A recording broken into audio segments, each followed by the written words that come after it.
how can you create an account into your Photoleap application. So without any further ado, let's dive right into this exciting video. Now, in order to create an account in Photoleap, you just simply have to open the Photoleap application. And after opening the Photoleap application, you just simply have to cut this ad, and after that tap to accept and continue.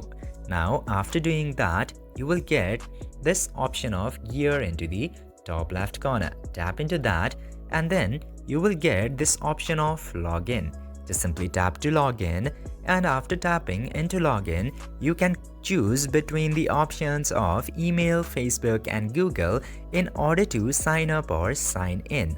Now I'm choosing this Google option for the ease, but you can choose any of these. And after choosing any of the option, you just simply have to choose your Google, email or Facebook account to continue with.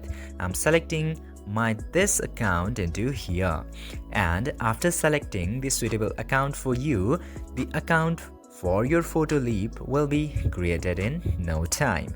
And this way you can very easily create a Photoleap account. I hope this video helped you a lot. If yes, don't forget to give a thumbs up and subscribe to the channel. Thank you for watching this video.